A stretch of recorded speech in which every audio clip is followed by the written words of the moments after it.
तो गणेशपुर का पूरा ही प्रोजेक्ट मैं समझता हूँ कि DPR एक बन रही है, जिसमें STB शिफ्टिंग का प्लान भी है। जहाँ जहाँ भी सड़कें हमारी अतिवृष्टि से बारिश से खराब हुई थी वहाँ पर सड़कों का निर्माण कार्य शुरू हो गया है।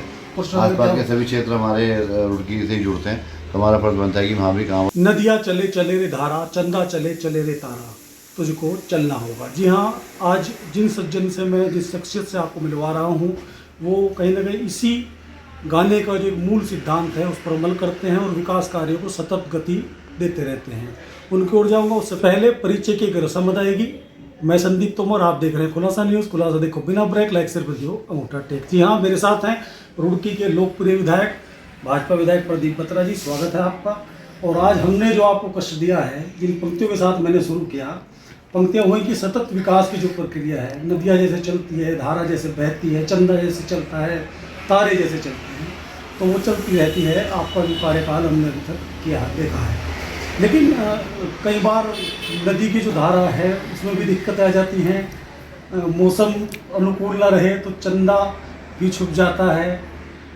ये मैं सिस्टम की बात कर रहा हूँ। अगर इसे वो दूसरी तरफ ले जाएं तो ऐसा हो जाता है कि लेट भी हो जाता है, लेकिन फिर भी अब की बात करें तो विकास कार्यों में एकदम से जो वादा आपका था कि रुड़की की सड़कें गड्ढा मुक्त बारिश के बाद तुरंत। और सीधी सी बात है, फुटेज में भी हम दर्शकों को भी दिखाएंगे कि काम की जो रफ्तार है वो बिल्कुल ऐसा लगता है कि गाड़ी में मेरे ख्याल 5 गियर होते हैं किसी 4 व्हीलर में, और छठा होता हो शायद आपने वो छठे गियर में गाड़ी को डाल दिया है। तो ये जो स्पीड पकड़ी है अनवरत, क्या आगे का इसका हिस्सा है जो ये विकास कार्य चल रहे हैं? सड़कों तक ही सीमित है या आगे और किस तरह के कार्य इसमें करने जा रहे हैं? क्या योजनाएं? स्वागत है आपका। धन्यवाद संजीव जी। यही है भाजपा सरकार हमारी, जो लगातार जो वादा करती है वो करती है। धामी जी हमारे एक ऐसे मुख्यमंत्री हैं जिन्होंने जिस भी काम का बीड़ा उठाया उसको पूरा किया, चाहे वो कानून पास होने विधानसभा में, चाहे विकास कार्य होने हो, चाहे धर्मांतरण कानून द्वारा हमारा बिल पास होना हो, चाहे UCC बात करें। बात अगर हम रुड़की विधानसभा क्षेत्र की, तो रुड़की विधानसभा क्षेत्र में लगातार आप देख रहे हैं काम चलते रहते हैं, और मैं लगातार ग्राउंड जीरो लेवल पर काम करता हूँ। जहाँ जहाँ भी सड़कें हमारी अतिवृष्टि से बारिश से खराब हुई थी वहाँ पर सड़कों का निर्माण कार्य शुरू हो गया है। पीछे बारिश की वजह से प्लांट्स नहीं चल रहे थे तारकोल के, जैसे ही प्लांट शुरू हुए, मौसम अनुकूल हुआ, अब ना सर्दी है ज़्यादा ना गर्मी है, तो प्लांट तारकोल सड़क बनने का यही सही समय है। आने वाले समय सर्दी ज़्यादा हो जाएगी, कोहरा पड़ेगा, तो उस टाइम पे सड़कें नहीं बन पाती। तो हमने इस स्तर पर काम शुरू करा, जहाँ जहाँ तारकोल की सड़कें खराब हुई उनका निर्माण कराया। इससे पहले जब बारिश से पहले भी हम लोगों ने लगातार जो सड़कें थी उनका निर्माण कार्य कराया था, और वो सड़कें आज भी हमारी जो है बिल्कुल सही हैं एकदम। और ये सड़कों का जो काम शुरू है, मैं समझता हूँ कि जो भी सड़कें स्थितियाँ जो नहीं बनी थी उनको बनवाया गया है। ना सिर्फ सड़कें बनाई गई है, सड़कों के साइड में कलर टाइल्स लगेंगी, फुटपाथ बनेंगे और सौंदर्यकरण होगा। ये हमारा शहर जो हमने नारा दिया है, साफ सुंदर स्वच्छ Roorkee, green clean smart city, तो स्मार्ट सिटी के रूप में रुड़की का काम होगा। उस साइड में जब इंटरलॉक टाइल्स लगेंगी, और जो हमारी रेलवे रोड है जहाँ पर अंडर बाईपास है उसके बगल में हमने सड़क बनाई है, तो वहाँ भी काफ़ी धूल मिट्टी होती है और लोगों को चलने में दिक्कत हो रही है, सड़क छोटी हो गई है। मैं समझता हूँ प्रीति विहार के ऊपर का जो हिस्सा है, हाँ निश्चित रूप में, तो वहाँ जितना भी कच्चा एरिया उसको पक्का करा जाएगा और टाइल्स लगाई जाएंगी, ताकि वहाँ प्लांटेशन भी हो सके और पानी की वाटर हार्वेस्टिंग भी हो सके, और वहाँ पे जो है धूल मिट्टी और जो कूड़ा है कूड़ेदान हटाया जाए।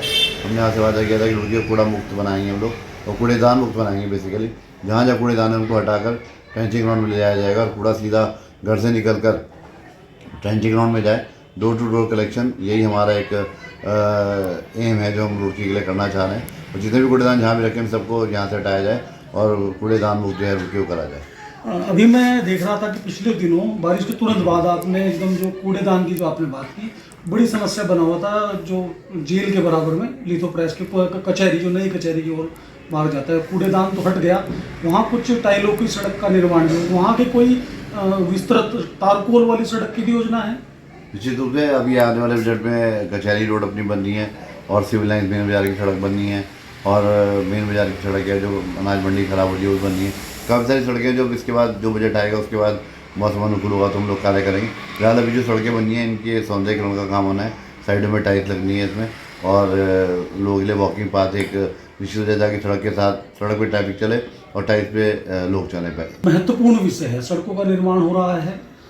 सिविल लाइन क्षेत्र में खासतौर पर बोट क्लब वाली सड़क बन चुकी है, बहुत अच्छी बनी है। लेकिन दूसरी तरफ जाते हैं, एक पिछड़ा इलाका कहेंगे, हालांकि है शुरू से आज़ादी के बाद से शहरी वाला, वो है गणेशपुर। वहाँ बड़ी समस्या हो रही थी। आप जानते हैं सीवरेज, एडीबी का जो काम चला, वो पंपिंग स्टेशन बना, आपने उस पर ध्यान दिया, लंबे समय से समस्या चली आ रही है, तो मकानों में दरार, तमाम चीज़ें हैं।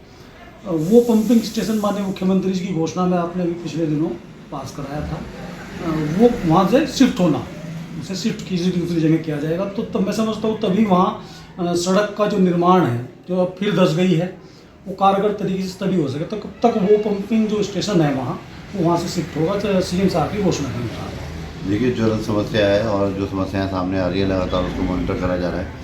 एक जांच कमेटी भी नियमित स्तर पे बनी हुई है, लगातार इसकी जांच भी कर रही है।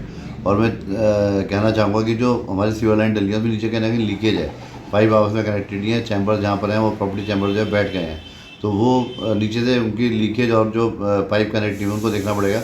ये पानी जब तक ज़मीन में मरेगा तो सड़कें बैठेंगी नीचे उस पर, और सड़कें बैठेंगी नीचे, मिट्टी सॉफ्ट होगी तो मकान भी दरकने का जो है सिलसिला मैं समझता हूँ कि जारी रहेगा। तो इसके तहत जो है जहाँ पे प्रॉब्लम आ रही है वो सीवर लाइन दोबारा डाली जाए, उस सीवर लाइन को खोद कर चेक करा जाए कि कहाँ पर लीकेज है, कहाँ पर लीकेज नहीं है। तो ये गणेशपुर का पूरा ही प्रोजेक्ट मैं समझता हूँ कि DPR एक बन रही है, जिसमें STB शिफ्टिंग का प्लान भी है, और ये काम जल स्थान और जल निगम हमारा मिलकर कर रहे हैं। और मैं समझता हूँ कि जल्दी इस पर कार्य शुरू हो जाएगा। और जहाँ भी दिक्कत आ रही वहीं पर हम लोग खोद कर चेक कर रहे हैं कि पानी कहाँ पर लीकेज है। जो पानी लीकेज है पहले पानी लीकेज बंद कर जाए, फिर उसके बाद उसका भराव करा के सड़क बनाई जाए, जिससे कि दोबारा समस्या उत्पन्न हो। कई पॉइंट ऐसे हैं जो हर बारिश में बैठ रहे हैं, हर बार 2-4-6 महीने बाद सड़क बैठ जाती है। डीएवी के पास भी है, मकतूरपुरी में भी है, और गणेशपुर में भी कई स्थानों पर इस तरह की समस्या आ रही है। तो जहाँ भी इस तरह की समस्या है उसको ठीक से प्रॉपर पूरा गड्ढा करके चेक करके दोबारा सीवर लाइन डाल दिया वहाँ पर। पंपिंग स्टेशन का जो शिफ्टीकरण है, यानी वहाँ से बदला जाएगा गणेशपुर से, वो कब तक उम्मीद की जा सकती है कि वो बदला जाएगा?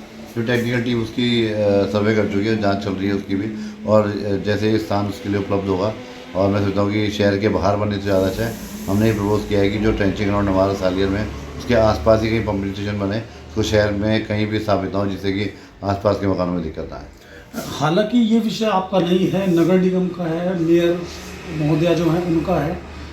वहाँ जो फिलहाल दिक्कत आ रही है, पानी की बात है, सप्लाई की, वो जल संस्थान का विषय होगा, लेकिन कहीं ना कहीं वो टच करता है नगर निगम को ही। और दूसरा साफ़ सफाई को लेकर नालियों की जो बात है, क्योंकि सड़क धंस रही है तो नालियाँ भी बैठ जा रही हैं। आपके स्तर से भी क्या इस बारे में कोई डायरेक्शन नगर निगम प्रशासन, क्योंकि मेयर जो मैम है उन्हें तो नहीं, लेकिन नगर निगम प्रशासन को आप डायरेक्शन दे सकते हैं, कर्मचारियों को कह सकते हैं, तो इस बारे में कुछ कहा गया है? मेरी एमएलए से बात हुई इस बारे में कि आप अगर सड़क बना रहे हैं और जो गड्ढे उनको भर रहे हैं तो नाली का भी साथ साथ इसमें ड्रेनेज का भी प्लान करें, नाली का लेवल भी कराएं, और नाली की निकासी कहाँ पर है बड़े नाले में वो बिल्कुल सही होनी चाहिए। अगर नाली में पानी नहीं रुकेगा तो सड़क भी नहीं बैठेगी, और अगर पानी जमा रहेगा तो वहाँ से भी सड़क बैठने का खतरा रहेगा। तो नाली में प्रॉपर लेवल हो, प्रॉपर ढाल हो, और जो ड्रेनेज है वो आउटलेट है वो पूरा प्रॉपर नाले में जाए पानी, जिससे कि आगे हम उसको डिस्पोज ऑफ कर सकें। ये सभी चीज़ें चल रही हैं, मास्टर प्लान का भी प्रोविजन चल रहा है कि जिससे कि बार बार जो है वो नालियाँ ना बने, एक बार बने और प्रॉपर उसका डिस्पोज ऑफ हो जाए। और ये सारा पानी मैं सोचता हूँ कृष्णा नगर साइड ही जाता है, तो वहाँ पे जो शीला खाला वाला नाला है उसका भी DPR बन चुकी है, और वो नाला रेलवे लाइन के साथ साथ होता हुआ जबड़े जाएगा, और मैं सोचता हूँ कि उसकी पानी की निकासी का भी पक्का इंतजाम हम लोग कर रहे हैं। तो ये सब रुड़की से जुड़े हुए एरिया हैं, तो यहाँ भी पानी की निकासी की समस्या का समाधान होना चाहिए। तो सभी प्लानिंग चल रही है, और मैं सोचता हूँ एक बड़ा प्रोजेक्ट रुड़की में आ रहा है जिसके तहत ही सारे कार्य होंगे। यानी कह सकते हैं कि आपका जो मैंने कहा नदियाँ चले चले धारा, वो सिर्फ रुड़की विधानसभा आपका क्षेत्र है, वहाँ तक ही नहीं, झबरेड़ा का हिस्सा है, आसपास के सभी क्षेत्र हमारे रुड़की से ही जुड़ते हैं। तो हमारा फर्ज बनता है कि वहाँ भी काम और वहाँ की जनता को भी तकलीफ ना हो, तो उसके तहत ही हम लोग काम कर रहे हैं। विधानसभा में इस बार मैंने क्वेश्चन पुटअप किया था, इसका जवाब भी आया कि इसको प्रॉपर जो है ड्रेनेज प्लान बनाकर इसको निकासी का इंतजाम हो रहा है। और शीला खाला नाला हमारे मंत्री जी ने इसको पास कर दिया है, तो उसका निर्माण कार्य जबड़े साइड शुरू भी हो गया है, तो इसको रुड़की तक लाकर उससे कनेक्ट करेंगे इसको। अच्छा, जो सड़कों का जो यहाँ गड्ढा मुक्त सड़कों का जो प्लान है, अभी तक जो सड़कें बन रही हैं गुणवत्ता पर भी मैं समझता हूँ आप ध्यान दे ही रहे होंगे, तो इसमें और कौन से ऐसी सड़कें हैं जो नए सिरे से बनेंगी, तारकोल की जो फिलहाल जो काम चल रहा है? देखिए, जो गलियों में है इंटरलॉक टाइल्स का काफ़ी हमारा बजट आया, और हम लोगों ने अपने शेरपुर क्षेत्र में, आदर्श नगर में, स्वानीपुरम में, आकाशदीप निकले में, सब जगह टाइलों का काम चल रहा है। और तारकोल का काम जैसे ही प्लांट अब दोबारा आएगा मार्च में, जैसे मौसम अनुकूल होगा तो फिर से हम तारकोल का काम शुरू करेंगे, और जो भी सड़कें रह गई हैं उनकी मरम्मत कार्य शीघ्र शुरू कराएंगे। फिलहाल तो हमारा टारगेट ये है कि जो भी हमारे हाईवेज हैं उनसे जो कनेक्टिंग रोड्स हैं, चाहे ये हमारी आदर्श नगर से मोनफुट वाली रोड हो, चाहे डबल फाटक से लेके गोदावरी तक और दिल्ली रोड हो, चाहे हमारी रामपुर चुंगी से लेके जो नया हाईवे बन रहा है, इस पर रोड बन रही है जो दिल्ली देहरादून हाईवे से कनेक्ट होगा, वो रोड को चौड़ीकरण करना, डिवाइडर लगाना और उस पर नाले दोनों साइड बने।